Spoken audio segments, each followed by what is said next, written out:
Dans le reste de l'actualité, l'épilogue pour Tornado dans le sud Yvelines. Ce projet autour du véhicule autonome s'est déroulé pendant 4 ans dans l'agglomération de Rambouillet-Territoire.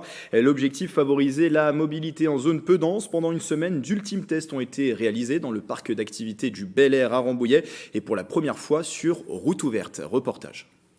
Difficile de passer inaperçu pour ces deux véhicules autonomes. Ils embarquent notamment des systèmes de localisation, de perception et de communication avec l'extérieur. Ces Renault Zoé électriques ont roulé du 5 au 9 juillet dans le parc d'activités du Bel Air à Rambouillet.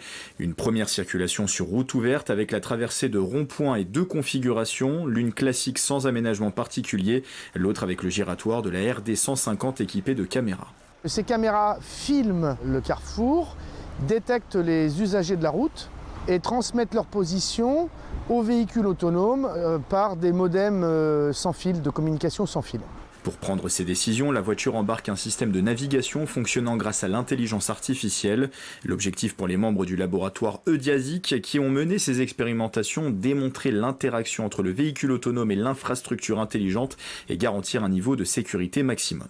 Faire qu'un véhicule autonome s'insère dans ce genre de carrefour est particulièrement complexe. C'est vraiment important que l'infrastructure, avec ses caméras, aide le véhicule autonome à bien percevoir, à mieux anticiper ce qui se passe, et de façon à ce que sa navigation soit très sûre.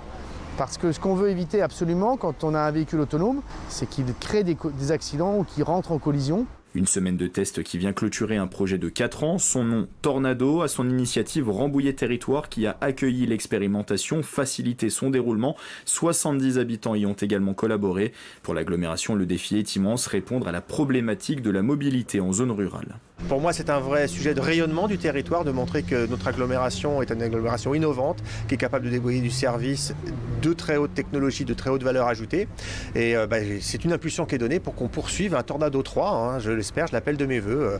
Dès que possible, on y candidatera. Ces tests ont démontré que le véhicule autonome réagissait plus tardivement dans des carrefours non équipés d'infrastructures intelligentes. Les ultimes conclusions seront révélées après analyse des enregistrements effectués lors de l'expérimentation.